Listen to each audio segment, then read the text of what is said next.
I didn't move to the desert looking for a fight. I just wanted peace on my 6 acres. But the HOA across the street had other plans. They sent police to my gate so often that officers started greeting me by name 17 times in 90 days. And the worst part? Every call started with the same woman, same voice, same fake concern. But here's the thing about years in federal investigations. You learn not to shout, you learn to collect proof, and you learn to wait. So I waited. I waited just long enough for her to tie the noose around her own neck. And this is how she did it.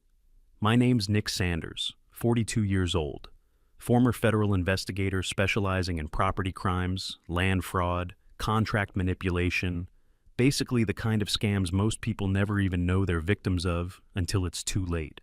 15 years I spent digging through lies. 15 years listening to million-dollar developers pretend they didn't notice a missing signature, or watching petty bureaucrats twist the law like saltwater taffy.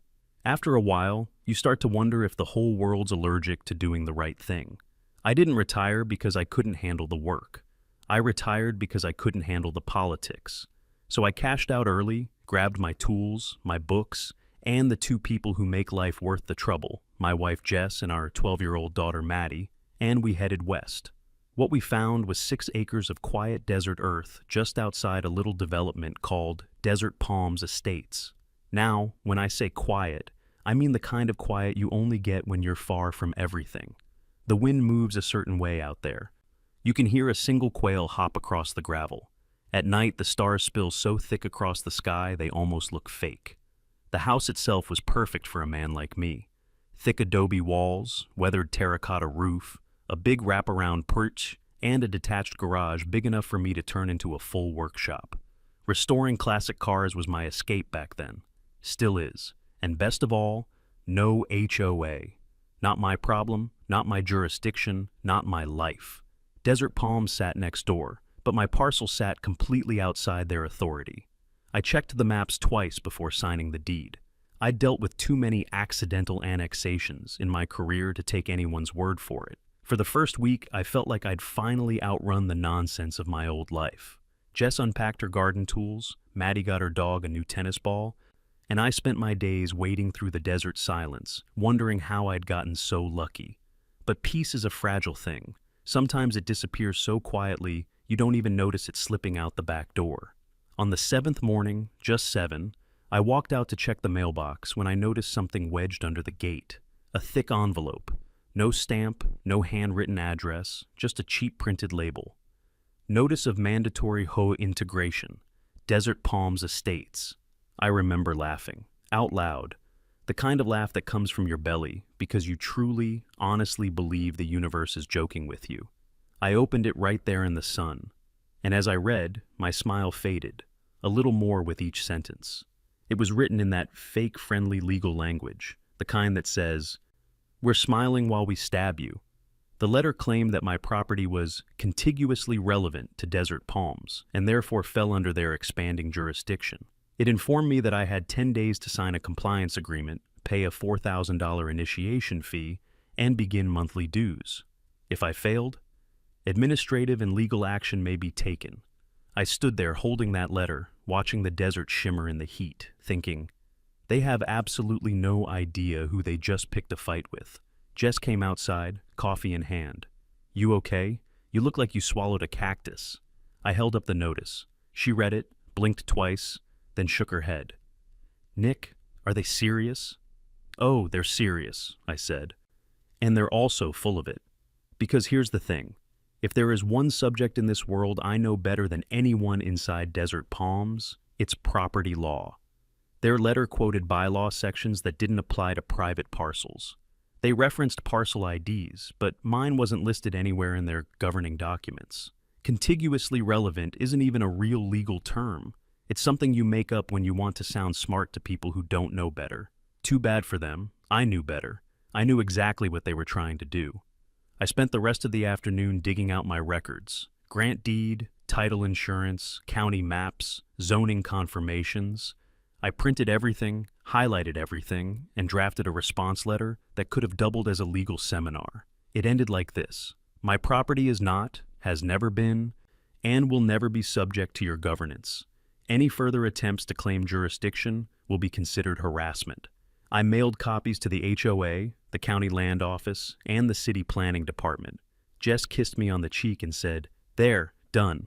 For a brief moment, I let myself believe that was true, that the worst of it was a stupid letter from a desperate HOA. But that was before I met Karen Peterson, before the first police cruiser rolled up to my gate, before the cameras, the sabotage, the fire, and the night everything finally snapped. Back then, I still believed I'd moved here for peace. I didn't know yet that I'd moved here for a war. I've dealt with every kind of property scam imaginable: forged deeds, ghost parcels, HOA presidents who tried to annex a neighbor's barbecue pit because the smoke affected community morale. But even after all those years in federal work, nothing prepared me for the stupidity packed inside the Desert Palms mandatory integration notice. After I finished drafting my response, sharp enough to slice through concrete, I didn't just mail it. No, I wanted to set the tone. So, after sundown, I drove into town and walked right up to the Desert Palms Community Bulletin Board, the sacred cork shrine where they posted pool hours and lawn violations. And I taped my response directly in the center, right below their laminated "Welcome New Members" sign. A couple of residents stared at me like I was spray painting the 10 Commandments. I just nodded and said, "Public notice. Nothing illegal about it." Then I got in my truck and drove home under the Arizona moon. Jess laughed when I told her, "That's one way to make sure they read it." "Certified copies are already in the mail," I said. "Karen's going to have a fun morning once it hits her desk." For a moment, the house felt peaceful again. The next morning, the desert was quiet in that eerie, heavy way that tells you something isn't right. I stepped outside with my coffee, scanning the property like old habits trained me to. That's when I saw it. Footprints, light ones, deliberate ones, a trail cutting past my mesquite trees, 50 yards inside my property line, nowhere near the gate. No mailman walks that track, no delivery driver either. My gut went cold. I followed the prints toward the workshop, slowed my pace, then stepped around the corner and froze. There she was, a woman in her mid-50s, stiff posture, clipboard clutched tight, sunglasses reflecting the rising sun. But she wasn't looking at my house. She wasn't even looking at me. She was staring past my workshop, all the way to the undeveloped ridgeline at the very back of my 6 acres. And she was scribbling something on her clipboard, fast, focused, like she was mapping something. Coordinates, measurements, sightlines. None of it made sense yet, but a small alarm bell went off behind my ribs, quiet but sharp. I stepped closer. "You're about 50 yards past the no trespassing sign," I said, voice steady. "You want to explain why you're on my land before I call the sheriff?" She didn't flinch, didn't apologize, didn't even look embarrassed. Instead, she clicked her pen, folded her clipboard to her chest, and turned toward me with the smug calm of someone who thinks the rules never applied to her. "I'm Karen Peterson," she said, "president of the Desert Palms Estates HOA. I wanted to make sure you received our welcome packet." I kept my eyes on her clipboard, specifically the corner of a page sticking out. A rough sketch of the ridgeline, a dotted line, 2 circles, something that looked like a measurement bracket. I didn't know what it meant, but later, after uncovering the easement scam, I'd think back to this exact second and realize she wasn't trespassing to meet me. She was scouting something. "Oh, I got your packet," I said, "and I posted my response on your community bulletin board last night." That landed like a dart to the forehead. Her jaw tightened. Micro-expression, loss of control. "We expect cooperation from all adjacent properties," she said.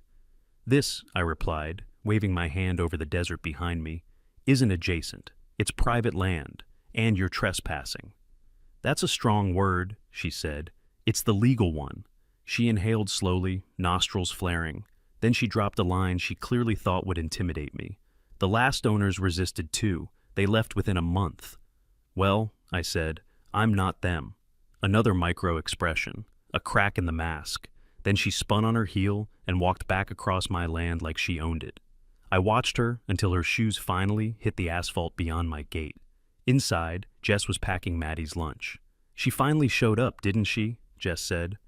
"She was deeper on the property than the workshop," I said, staring at the ridgeline, taking notes. Jess's eyebrows lifted. That doesn't sound like a neighborly visit. No, I said quietly. It sounds like someone planning something.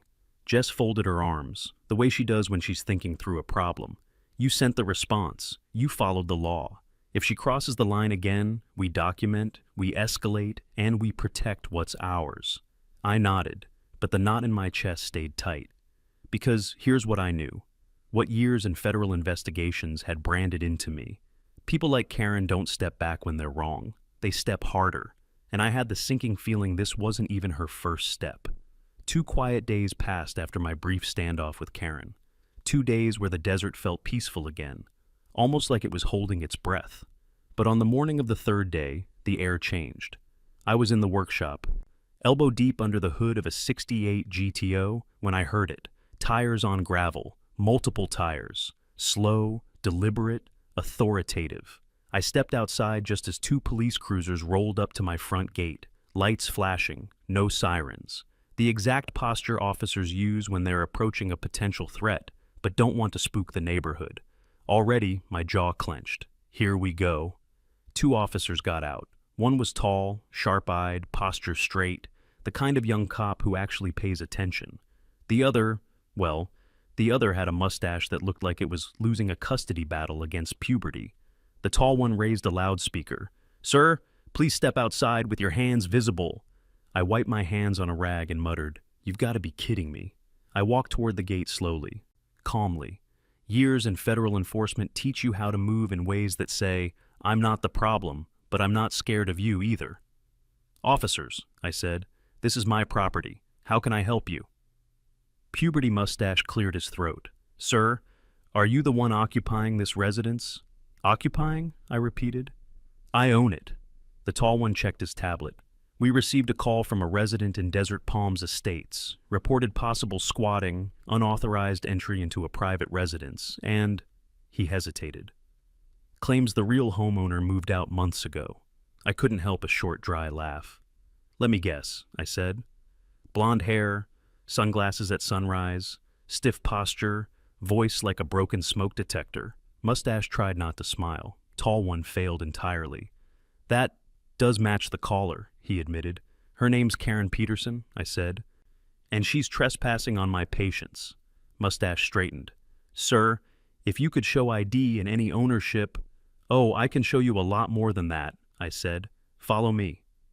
Inside my office, I laid out my documentation like a dealer laying down a winning hand. Grant deed, title insurance, official parcel maps, zoning confirmations, GIS printouts with my boundaries highlighted in red. The tall officer went through each page carefully, methodically. Mustache leaned in, whispering under his breath like he was taking notes in class. Finally, the tall officer nodded. "Everything checks out." I tapped at the stack of papers. "Next time someone calls claiming I'm a squatter, you can save yourselves a trip." Mustache coughed awkwardly. "Sorry about this, sir. Caller described the situation as urgent." "Yeah," I said. "Your caller also wandered 50 yards past my no trespassing sign yesterday. That's on my security footage." I pulled up the clip of Karen at the gate, arms crossed, face twisted, like she just sniffed bad milk. They watched silently. Then the tall one extended his hand. "Mr. Sanders, I'm Officer Riley. We'll make a note of this. No signs of criminal activity. This is clearly a civil matter." "Thank you, Officer Riley," I said. "And for the record, using 911 to enforce HOA fantasies isn't civil, it's harassment." Riley gave a slow, understanding nod. As I walked them back toward the gate, that familiar scratching feeling hit the back of my neck. I turned, and there she was, Karen, standing across the road with 2 HOA disciples in pastel polos, arms crossed, like she was posing for a tyrant's portrait. Riley and Mustache both noticed her. Riley exhaled through his nose. Not angry, not scared, just annoyed. Mustache rolled his eyes so slightly I almost missed it. Good. They were already tired of her. Karen raised her chin. "This isn't over, Mr. Sanders," she called out. "Compliance is inevitable." Her tone wasn't loud, but it carried the arrogance of someone who believed paperwork was a weapon, and she knew how to swing it. I stepped to the gate. "What's inevitable," I said, "is you learning where your jurisdiction ends, and it ends on the other side of that road." One of the HOA minions tried to say something. Karen cut him off sharply. Don't speak. Riley shot her a look that said he had already filed her under problem resident. He turned to me. We'll file the report, Mr. Sanders. Call us if anything else happens. Oh, I said, meeting Karen's stare. You'll be hearing from me. Karen stiffened. Then she spun and marched off, dragging her two silent ducklings behind her. It should have ended there, but people like Karen don't retreat. They escalate, and this was only her opening move. The first couple of police visits were annoying. By the end of the first week, they were routine, and by the end of the month, they felt like part of the Daily Mail route. Karen wasn't testing me anymore. She was escalating. 3 days after Riley's original visit, another cruiser rolled up, claiming illegal construction. I showed permits. They left apologizing. 2 days later, another visit, noise violation, at 3 in the afternoon, with nothing louder on my property than the wind brushing the mesquite trees. They apologized too. Another couple of days passed. Another cruiser. Possible weapon threat. I held up the ratchet in my hand.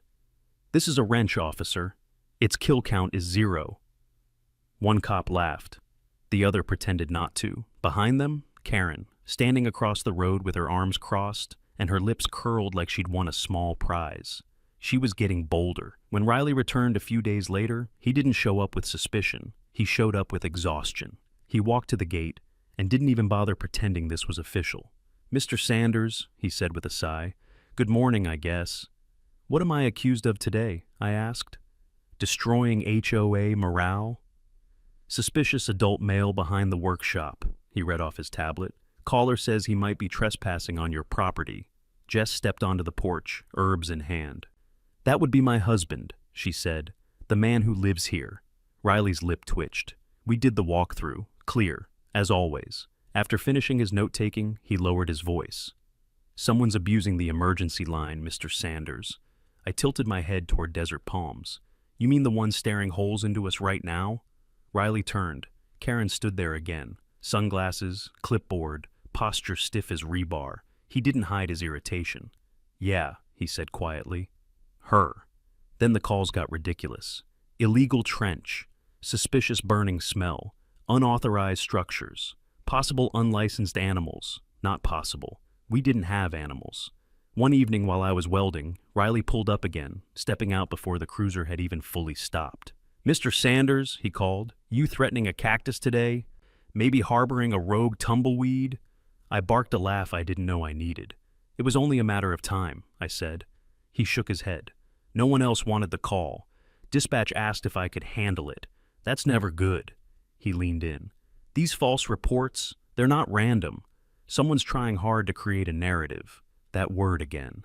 Narrative. Like someone was building a case brick by brick, ready to drop it on my head when the time felt right. Someone who needed me to look like a danger. Someone who needed a pretext. Karen wasn't chaotic. She was calculating. And she wasn't done. Not even close. Then came the worst call of all. A Wednesday. Hot, still, quiet. Jess was tending basil pots on the porch. Maddie was 10 feet away, tossing a ball for the dog.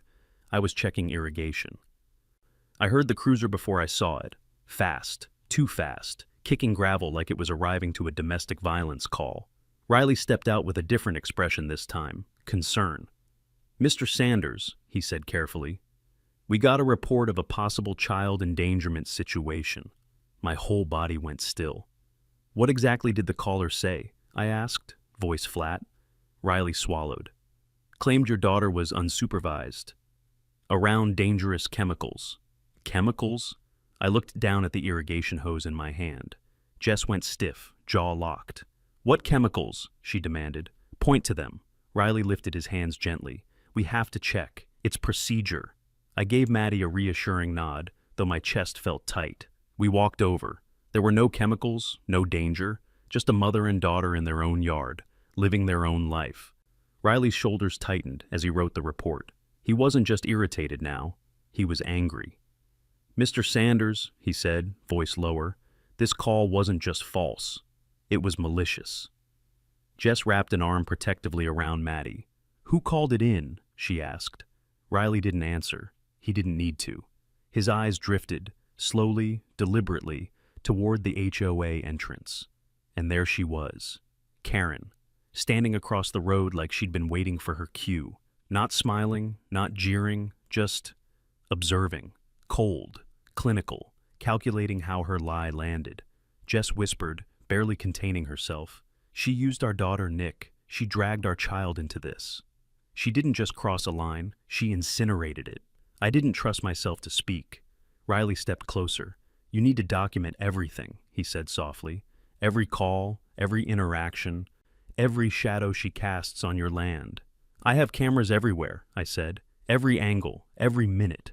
Good, he whispered, because people don't weaponize child protective services unless they're preparing something much bigger. He paused, studying me with a look I'd never seen on him before. Some of us know you're not the problem here, he added. When he turned to walk away, he looked at Karen again. But this time, it wasn't annoyance, it was suspicion. Deep, professional suspicion.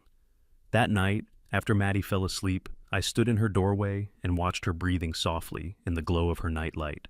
Jess touched my arm. She's getting worse, she whispered. Karen won't stop. I kept my eyes on our daughter. No, I said, but neither will I. And that was the moment the war shifted.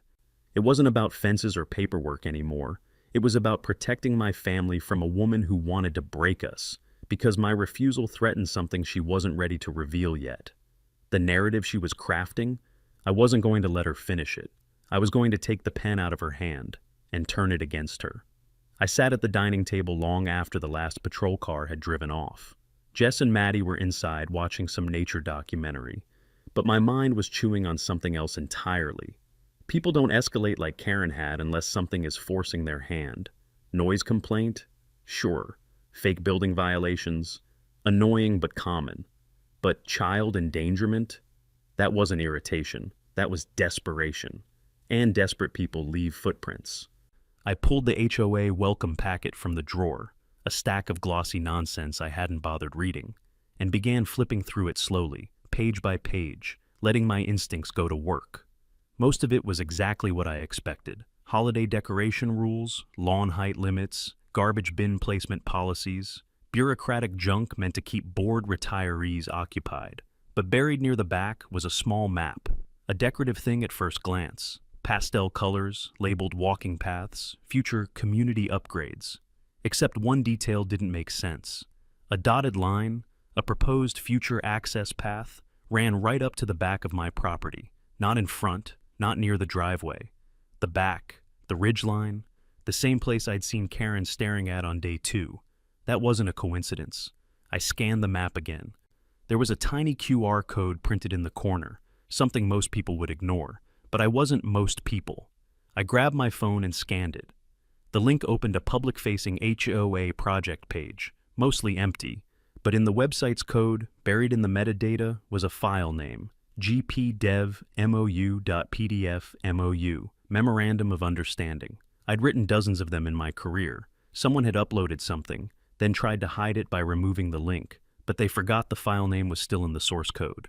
I copied it, deleted the rest of the URL trash, and tried accessing the file directly. The page loaded instantly, and there it was, a real, fully signed MOU between Desert Palms HOA and a company called Green Vista Developments, a name I recognized immediately.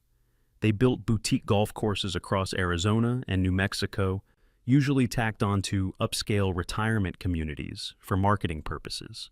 The MOU stated, politely and legally, Desert Palms would provide utility access.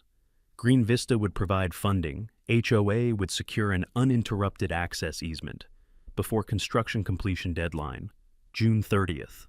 Today was June 7th.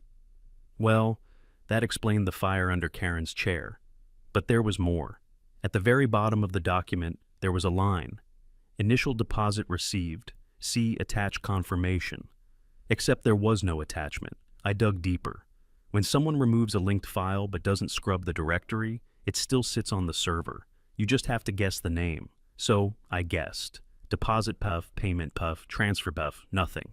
Then I tried check bingo. A grainy photo popped up.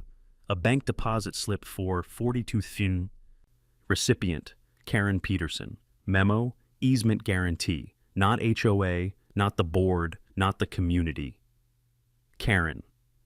In her name. She wasn't doing this for the HOA.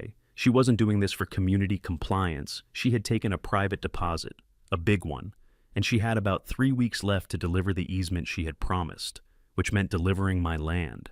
Jess walked in behind me while I stared at the check. "What is that?" she asked. "Motive," I said. She leaned over my shoulder, reading carefully. Her brow tightened. "She already took the money," Jess whispered. "Yep, and she can't get the easement unless you join the HOA. "Exactly. She's willing to destroy our life for $42,000? "Oh no," I said, leaning back. "That's just the deposit. Once construction starts, there's another $500,000 tied to access and utility approvals."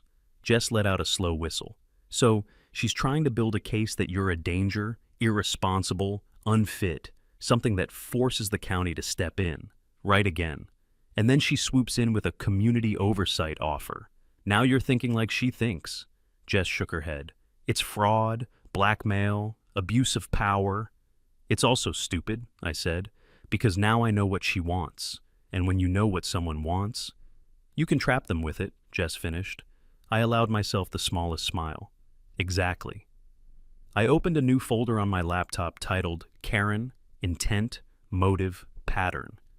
And then I started filling it with everything I'd found. The map, the QR code, the source code screenshot, the MOU PDF, the deposit slip, a timeline of her escalation. A list of every police call with timestamps. Patterns matter. Intent matters. Corroborating evidence matters. I wasn't just documenting harassment anymore. I was building a prosecutable case.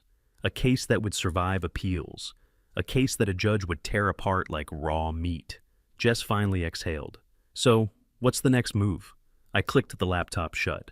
"She's running out of time," I said, "and desperate people always make mistakes." Jess watched me carefully.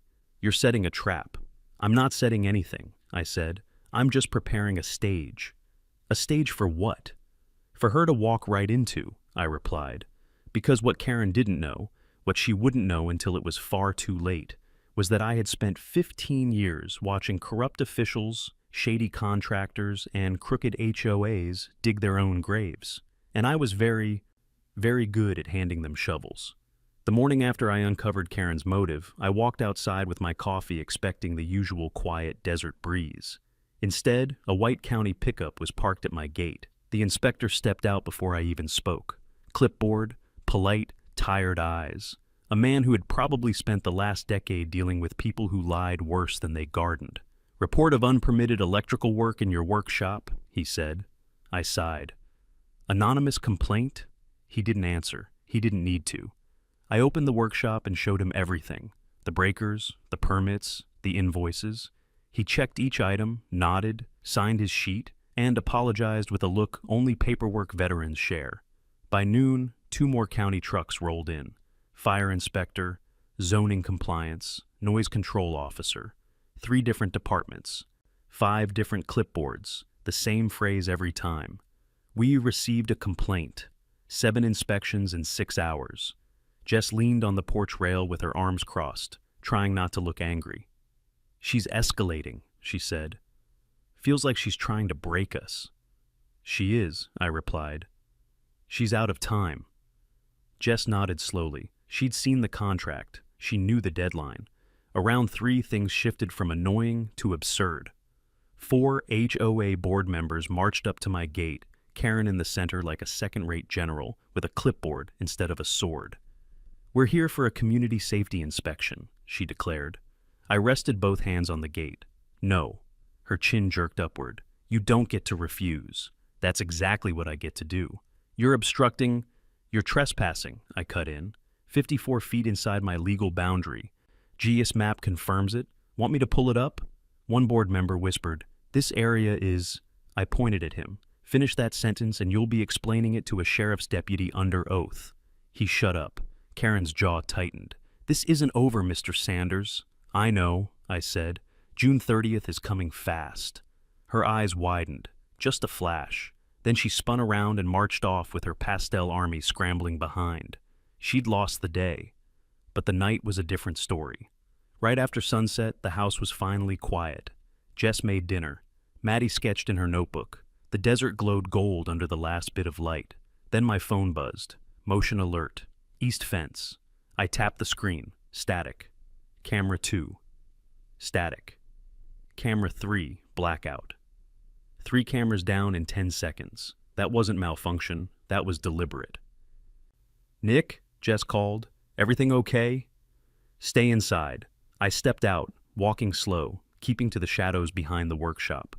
The desert went silent except for a low engine rumbling somewhere beyond my property line. 2 silhouettes moved near the fence, not smooth, not confident. One kept looking over his shoulder. The other stumbled climbing out of the truck bed. Amateurs, but dangerous amateurs. They rolled a barrel off the tailgate, a heavy, hollow thud echoing across the ground. The second guy hissed, "Quiet!" Dave whispered back, panicked, "I'm trying." I almost smiled. The HOA polo he wore glowed under the moonlight like a beacon. He dropped into my yard, dragging the barrel a few feet before rubbing his wrist. A nervous tick I'd seen a dozen times at the gate. They dumped 4 barrels in under 4 minutes. Fast, sloppy, scared, then scrambled back to their truck. The engine roared, gravel flew, and they disappeared down the side road. I waited until the night swallowed the sound. Then I headed not to the barrels, but 20 yards right, toward a small creosote bush. I crouched and brushed away the sand. There it was. A trail cam, battery-powered, infrared, no Wi-Fi, completely immune to the little signal jammer Dave bought off the internet. Still blinking, still recording. I popped the SD card out and held it up.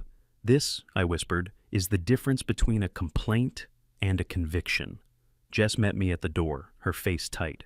"You got something?" "Oh yeah." I set the SD card on the counter. "I got everything," she exhaled. "So, what happens now?" I turned off the kitchen lights and looked out into the dark.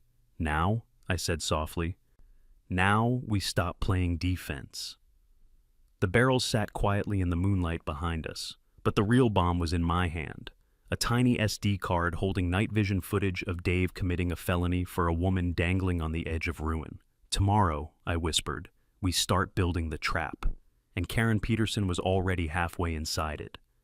The morning after the barrel drop, I woke up before the sun. Old habits die slow. When you've dealt with enough dangerous people, you learn to rise before they do. Trouble usually starts early. I brewed coffee and stepped outside, the desert air still cool, carrying that faint, dusty smell the wind leaves behind after a long night. I looked toward the stretch of dirt behind my workshop, where 4 rusted chemical barrels had sat just hours earlier. Now the ground was spotless, no footprints, no tire tracks, no trace of the crime. I wasn't covering up what happened. I was preventing someone else from pinning it on me, because that had been the plan all along. And, right on cue, a white Dick vehicle rolled up to my gate. A stiff, square-shouldered man in an orange safety vest stepped out, clipboard tucked under his arm. He looked like the type who ironed his reflective stripes. "Mr. Sanders," he called. "Environmental Quality Department, we received an anonymous report about hazardous waste stored on your property." I sipped my coffee and smiled politely. "Of course you did," I said. "Come on in." He searched everything. The workshop, the storage shed, the fence line, even the dry creek bed on the far side of my acreage. Nothing. Each empty space he checked tightened the confusion on his face. By the time he finished, embarrassment had replaced whatever suspicion he had begun with. "Sir, my apologies," he said finally, clearing his throat. "Everything here is clean." "No worries," I replied. "It's not your fault someone's abusing your hotline." He lingered, uneasy. "There was another report," he admitted, "claiming you were burning solvents behind your workshop. Should we check that area as well?" I gestured toward the wide-open desert. "Be my guest." He walked the entire perimeter again, scanning the soil for burn marks, ash, residue, anything. He found nothing. No barrels, no burn pit, no smoke, no crime. He gave me his card before leaving. "If this happens again, Mr. Sanders, call me directly, please. Someone is deliberately wasting agency time." Oh, I knew exactly who. And she wasn't hiding well. Across the road, half concealed behind a mesquite tree, stood Karen Peterson, arms folded, sunglasses on, staring like a hawk that had just watched its prey fly off the trap. But when the DEEQ inspector left with nothing in his hands but dusty boots and a clean report, Karen's expression cracked. Just a tiny twitch at the corner of her mouth, the look of a gambler watching the dealer sweep away her last chip. She turned and stalked off, stiff with anger. Her plan had failed. Again. And she only had 12 days left before June 30th. Night arrived windless and sharp, the kind of desert stillness that makes every sound stand out like it's happening inside your skull. Jess went to bed early. I stayed up late calibrating a drone battery. Around 2:15 a.m., the heat sensor in my workshop shrieked, a piercing alarm meant for industrial buildings, not a backyard shop. Jess bolted upright. "Nick?" "I've got it." I threw on boots, no socks, and sprinted across the yard. Flames were licking up the dry brush near my storage shed, small but spreading fast, eating their way toward a wall lined with paint thinner, fuel cans, and years' worth of supplies. A fire like that could have turned half my property into a cremation ground. I grabbed the hose and blasted everything sideways, smothering the flames into the bare dirt until the last ember hissed into darkness. When it was over, I was sweating through my shirt despite the cold night air. That's when I saw it. Something shiny, half buried in the char and ash. A glove, half melted, fingertips scorched, the fabric fused into warped plastic. But the wristband, familiar. I'd seen it before. Same cheap brand sold at the discount auto shop. Same gloves used by the kid who tuned HOA golf carts. The same kid who rode a dirt bike that rattled like a shopping cart with one bad wheel. As if on cue, far off in the desert darkness, a dirt bike engine coughed to life, then roared, then faded. Aaron Peterson, Karen's 19-year-old nephew, hot-headed, eager to impress Aunt Karen, and stupid enough to try arson on a property with more cameras than a Home Depot. She hadn't just escalated, she had crossed into arson. And if that fire had reached my workshop wall, the wall that stored every flammable thing a man collects over a lifetime of projects, I might not be standing there at all.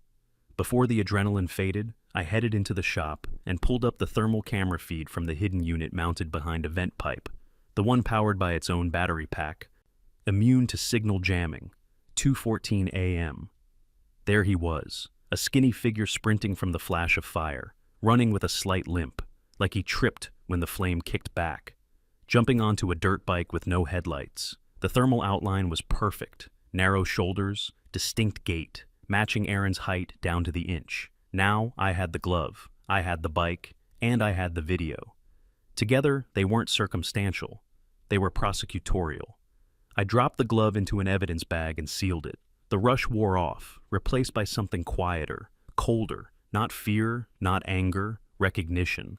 Karen wasn't probing anymore. She was cornering herself. And in any game, chess, law, or war, when someone sacrifices a night out of desperation, what follows is inevitable. I looked toward my house, where Jess and Maddie slept safe behind locked doors. "All right, Karen," I whispered to the last smoking ember. "If you want fire..." I set the evidence bag inside a lockbox and closed the lid. "You're about to walk into one." By the time the sun rose, I'd maybe slept an hour. Jess kept asking me to lie down. I kept telling her I would. I didn't. Instead, I sat in my workshop replaying the thermal footage from the night before. Aaron limping, stumbling, sprinting toward that sputtering dirt bike like a runaway spark. Arson wasn't a game. It wasn't even harassment anymore. It was a message, a coward's message. Around 9 a.m., tires crunched on my gravel drive, a lone sheriff's cruiser. Officer Riley stepped out. No partner, no swagger, just a man carrying the weight of too many bad calls and not enough truth. "Morning, Mr. Sanders." "Morning, Riley." He didn't bother with small talk. "We got another call," he said quietly, "claiming you were burning hazardous material behind your workshop last night. Caller insisted the fire was large and intentional." I exhaled slowly. "And instead of calling the fire department," I said, "she waited 7 hours to call you?" Riley rubbed the back of his neck. "Yeah, that stood out to me too." He wasn't here to accuse me. He was here because something wasn't adding up, and he knew damn well who the common denominator was. He glanced at the scorched brush. "Looks accidental. Could have been anything. Unless you saw something." I didn't answer. He wasn't ready to know what I had, and I wasn't ready to show my hand. He took a long breath, lowered his voice. "Mr. Sanders, if someone is trying to build a narrative, the next chapter usually gets uglier." This time, the warning landed deeper, because uglier had already happened. And it was coming again. He drove off slowly, watching the HOA offices as he passed, not with suspicion, but with tired irritation. The kind a man feels when he realizes he's been used.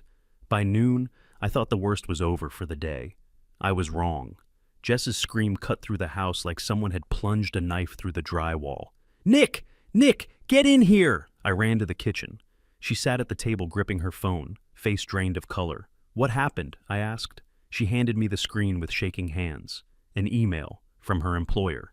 Subject line, "Urgent Ethics Review."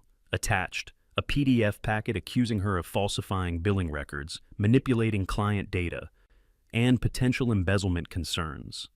The kind of accusations that could end a career, destroy a reputation, take food off a family's table. Jess's voice cracked. Nick, I didn't do any of this." "I know." She was shaking so hard the phone rattled between her fingers. I opened the PDF. A dozen pages. Fabricated charts, faked signatures, false statements clipped from old documents. Her employer had flagged it for investigation, pending Jess's response. I checked the metadata. Document origin, Hollow Creek HOA, admin, PSU user D. Peterson, created 10:17 a.m. Dave, Karen's little lapdog. My jaw tightened so hard it hurt. Jess wasn't part of this war. She hadn't provoked anyone. She hadn't even spoken to Karen. She'd baked banana bread for the HOA welcome party the day we moved in. And now she was crying into her hands because someone forged documents to ruin her. I knelt beside her and pulled her close. "We're gonna fix this," I said softly. "I promise you." But inside my chest, something else cracked. Something cold. Something sharp.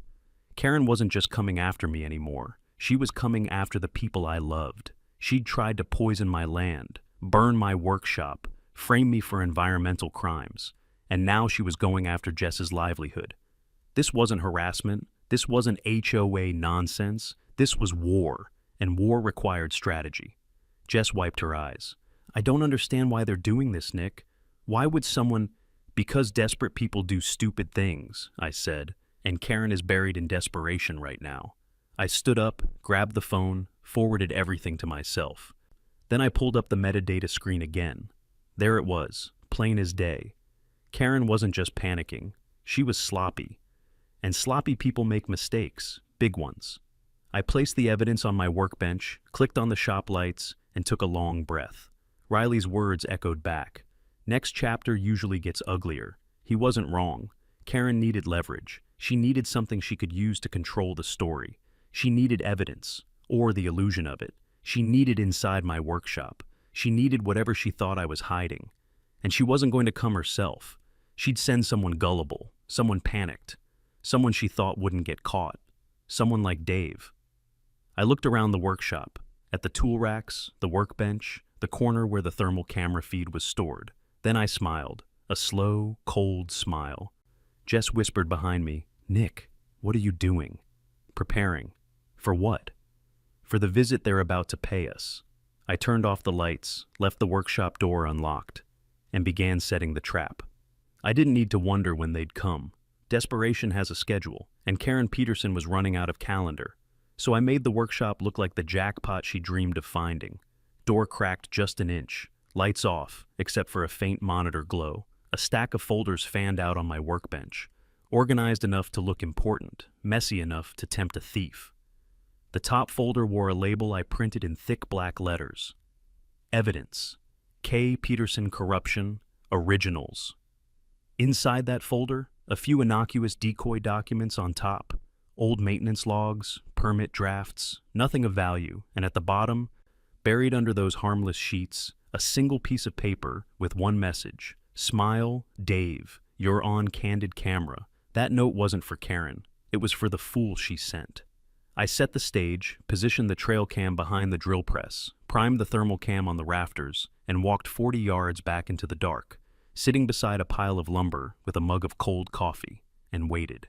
I didn't wait long. A click at the workshop door. Soft, nervous. Someone trying to be quiet who didn't know how. I turned my head, slow and controlled. Dave Peterson squeezed inside like a burglar entering his own house. Clumsy, sweating, breathing too loud. His flashlight beam shook so badly it jittered across the walls like a dying firefly. He wasn't built for crime, but Karen didn't need skill. She needed a pawn, and there he was. He spotted the folder almost immediately, hurried over, hands trembling. He opened it, flipped through the decoy paperwork, then reached the bottom sheet. The moment he read the note, he froze. Every muscle in his body locked. His eyes went wide, full panic, full realization. Then, exactly like I hoped, his gaze jerked upward, searching the rafters. Click, perfect thermal capture, full facial profile, undeniable. I stepped out of the shadows, boots crunching gravel. Evening, Dave. He nearly swallowed his tongue. Nick, I wasn't. You broke into my workshop, I said calmly, on camera, with intent to steal evidence. He backed away so fast he stumbled against my workbench, sending sockets and wrenches rolling.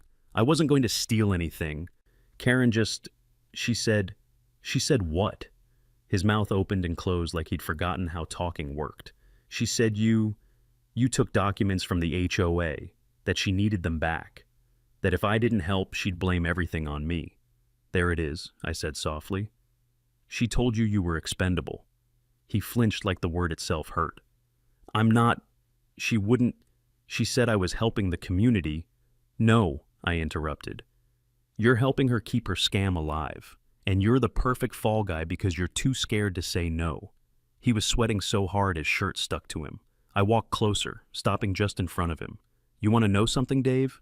He didn't answer, but the silence was answer enough. That folder you're holding, the top papers are fake, decoys, the things Karen wants to see. The bottom sheet, the one that made your heart stop, that one is just for you. He looked down. The incriminating sheet was no longer in the folder. It was crumpled in his fist, proof that he had read it, proof he'd panicked, proof he'd hide it. You're going to pocket that note, I continued. Hide it. Pretend it never existed. And when you bring that folder back to Karen, she'll only see those dull, useless documents on top. She'll think you did exactly what she sent you to do. His voice cracked. Why? Because tomorrow morning, I said, the sheriff's office is paying a visit to the Desert Palms HOA, and Karen needs to be completely unaware. He blinked at me, lost. And if I don't? If you don't, I said with a slow, cold smile, the sheriff will start with you, because you're the one caught on camera committing a felony. Not Karen, not Aaron, you. His knees buckled. He grabbed the workbench to steady himself. I turned toward the door. Behind me, he whispered, voice small and breaking. What do I do? I didn't look back. You do what Karen never learned to do, I said. Tell the truth. I stepped out into the night. Behind me, Dave stood trembling in the dim glow of the workshop, clutching the crumpled note meant only for him, and holding a folder full of meaningless papers he'd be too scared not to deliver. The trap was set, and Karen had already walked into it. I woke at 4:03 a.m., not because of a noise, because of the silence, the kind of silence you only hear before something breaks. Jess and Maddie were asleep. The desert outside was a black ocean. The HOA pavilion sat across the road, dark as a tomb. No lights, no movement, no pastel patrols. No Karen. Perfect. I brewed coffee, walked into my office, and locked the door behind me. Then I powered up the workstation. The screen glowed to life, illuminating the wall of evidence I'd been collecting for weeks. I opened a new encrypted folder and labeled it DPHOA Fraud, Prosecution Package, Full Chain of Evidence. I started dragging files in, one by one. A silent montage. Exhibit A, environmental dumping. Trail cam footage. Dave and the other idiot tipping hazardous barrels onto my land at 2:06 a.m. Faces clear, truck visible, zero ambiguity. Exhibit B, arson attempt. Thermal cam footage of Aaron sprinting away from the shed fire. Dirt bike heat signature. Glove recovered at the scene. Timestamp. Coordinates. Attempted arson. Attempted murder, if the DA wanted to push it. Exhibit C, unauthorized entry and intent to destroy evidence. 2-angle video. Dave breaking into my workshop. Dave opening the labeled folder. Dave panicking. Dave confessing Karen sent him to retrieve the evidence. Intent. Motive. Chain of command. Karen had no idea she'd already lost. Exhibit D, financial fraud. The altered HOA amendment. 3 forged signatures, 2 notarizations from people who had moved out of state, plus the scanned copy of the $42,500 check Karen cashed from the Golf Development Company, the deposit she was hiding from her own board. Exhibit E, targeted harassment of a private citizen, the fake environmental complaints, the bogus fire code violation, the building citation, all filed within 48 hours of each other, all anonymous, all originating from the HOA IP block. Exhibit F, defamation and interference with employment. Jess. The forged letter claiming my wife had committed financial misconduct. PDF metadata showing it was created by DP Admin 2, Karen's office computer. I stared at the folder as the final file dropped in. 6 exhibits. 6 nails for Karen's coffin. I compressed the package, encrypted it with a one-time key, and drafted the email. 2. District Attorney at county.gov. CC, Environmental Crimes Unit, Fire Investigation Division, Sheriff Intelligence Group Subject. Urgent. Multiple felony violations by Desert Palms, HOA, RICO pattern identified. The body was simple. Full evidence package attached. Includes environmental dumping, arson attempt, forgery, harassment, witness intimidation, and attempted destruction of evidence. Request immediate action. Nicholas Sanders, Escroner, return. I hit send. Then I waited. 37 seconds later, my phone buzzed. A reply from the DA's office. Asset received. Units mobilizing at first light. Do not engage further. I let out a long, slow breath I didn't realize I'd been holding. It was done. No arguing, no shouting matches at the gate, no HOA meetings, no more midnight sabotage. The machine was turning now. Bigger than Karen, bigger than Desert Palms, bigger than any HOA stunt she could pull. I stepped out onto my porch with my coffee. The HOA office across the street was still silent, still dark, still peaceful. Karen was asleep in there, probably dreaming she'd won, probably dreaming Dave had saved her, probably dreaming her little kingdom was still intact. She had no idea that sunrise would bring police cruisers, detectives, and a warrant with her name printed at the top. She had no idea the walls were already closing in. She had no idea that by noon tomorrow, she would be in handcuffs, and I would be standing right here, coffee in hand, watching the show. The desert sky was still purple when I stepped outside with my first cup of coffee. It was 6:41 a.m. Cool, quiet, still. The kind of morning Arizona only gives you before the heat rolls in like a freight train. The HOA pavilion sat across the road, beige and bland as ever. Karen's white Mercedes was parked crooked, like she'd stumbled in at midnight and didn't care how she left it. I took a seat on my porch. I didn't have to wait long. At 7:02 a.m., a pair of headlights crested the far end of Desert Palms Drive. Not HOA sedans, not code enforcement, not some resident in a golf cart. These were black SUVs, county issue, investigations division. 2 more cruisers followed behind them, one marked, one unmarked. They moved slowly, not with hurry, but certainty, like a tide coming in. Unstoppable. I didn't smile, not yet. I just took another sip. The SUVs rolled into the pavilion parking lot, fanning out like a practiced routine. Doors opened in sync. Officers stepped out with clipboards, warrant packets, and that particular kind of confidence you only see in people who know they're about to turn someone's life upside down. And leading them? Officer Riley, hat on, jaw set, eyes sharp. The same man who used to get called to my house over fake HOA complaints. The same man Karen talked down to. The same man who once warned me, these things get uglier before they end. Today he wasn't here for me. He was here because of me. At 7:10, Riley approached the pavilion door and knocked. Firm, official, final, no answer. He knocked again, harder. The door cracked open, and Karen appeared. Hair in curlers, robe half-tied, sunglasses still on like she was trying to disguise her face from morning light. She blinked up at the officers, confused, then forced a brittle smile. Officers? Is there a problem? Did someone report vandalism? I've been meaning to file a few things. Ma'am, Riley said, voice calm but carrying weight, I need you to step outside. Now. Karen froze. Then she laughed, a small, nervous titter. This must be a mistake. I'm the HOA president. You must be looking for... Riley didn't flinch. Mrs. Peterson, this is a search and seizure warrant. Step outside. He handed her the document. Her face drained of color as she scanned the first line. Forgery? She whispered. Environmental dumping? Arson? Conspiracy? RICO?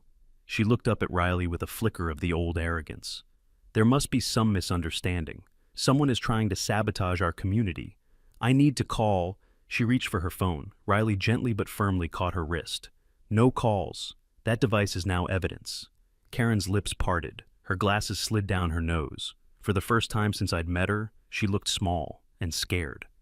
Wait, hold on. There's no reason for... Riley turned her around. Karen Peterson, you are under arrest for multiple felony counts, including... He kept reading and reading and reading. Her knees wobbled. One of the other officers steadied her as Riley snapped with the cuffs on. The metallic click echoed across the morning like a punctuation mark. Jess stepped onto the porch beside me, rubbing her eyes. It's happening, she whispered. It's happening. We watched in silence. Neighbors started emerging from their beige houses in robes and slippers, drawn by the flashing lights. Phones came out, whispers rippled. Some stared with shock, some with relief, some with satisfaction they no longer bothered to hide. Dave was there too. He stood behind a lamppost, pale and trembling, hands in his pockets, eyes locked on Karen like he was watching a verdict being delivered on his own soul. Karen saw him, her face twisted into a mix of betrayal and disbelief. You! She screamed, trying to lunge toward him. You were supposed to... Riley held her steady. Ma'am, stop. Karen's voice cracked. This is his fault. His. He didn't get the documents. He... I heard Riley's reply clear as day. Ma'am, we have all the documents we need. Karen's mouth fell open. She looked toward my house, right toward me, and that was when our eyes met. Just for a second. She waited for me to smile, gloat, taunt her, rub it in. I didn't. I simply lifted my coffee mug in her direction, just a slight tilt, a polite little morning greeting, and then I turned and walked back inside.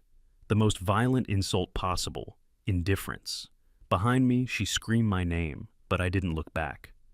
By 7:38 a.m., Karen was in the back of a cruiser, tears streaking down her cheeks, sunglasses dangling from one ear. 3 other board members were seated in the second SUV, hands cuffed, faces blank. Desert Palms, HOA, had collapsed. The raid continued for hours, officers in and out with boxes of files, hard drives, laptops, bags of shredded documents. One officer even came out holding a desktop PC tower like it was radioactive. Riley supervised everything. Before he left, he glanced across the street, gave me a tiny nod, a silent thank you.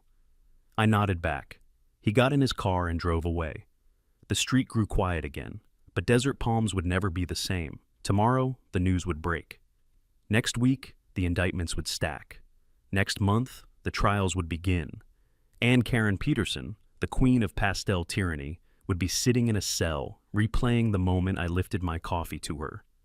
The moment she realized she didn't lose to noise or force or fear. She lost to someone who simply refused to bow. The morning after the raid, Desert Palms felt hollow, like a town after a carnival packs up and leaves. Same streets, same houses, same faded stucco, but the noise was gone, the buzzing, the tension. The feeling that someone was always watching. It was quiet. Too quiet. I walked out to my gate, coffee in hand. The sun wasn't up yet, but the sky had that soft silver glow that only lasts a few minutes in the desert. A light wind rolled off the ridge and rustled the mesquite trees. No squad cars. No HOA vans. No Karen. For the first time in months, I could hear my own breathing. Jess stepped beside me, leaned her head on my shoulder. It's over, isn't it? She whispered. Yeah, I said. It's over. But something bothered me. Not fear, not anger, just a memory. A memory of how many people get stepped on by HOAs like this every day. People without my background, without cameras, without a stubborn streak carved into them like bedrock. I wasn't about to let this all fade away quietly. So that afternoon, I built something. Not a billboard. Not a LED screen like my first idea. Something smarter, cleaner, lawsuit-proof. A steel post, 12 feet tall, bolted into concrete by my gate. On it, a weatherproof placard with a giant black and white QR code, big enough to scan from the street. Above it, a simple metal plate, HOA Watch, Public Record Archive. Below it, Scan for Truth. No faces, no accusations, no defamation, just a link. A link to a website I built overnight, my little side project I named HOAWatch.us. It held everything, every video, every report, every document, every date, every timestamp, all posted as public records with citations, redactions, and legal footers that'd make a federal judge smile. Totally legal, totally public, totally devastating.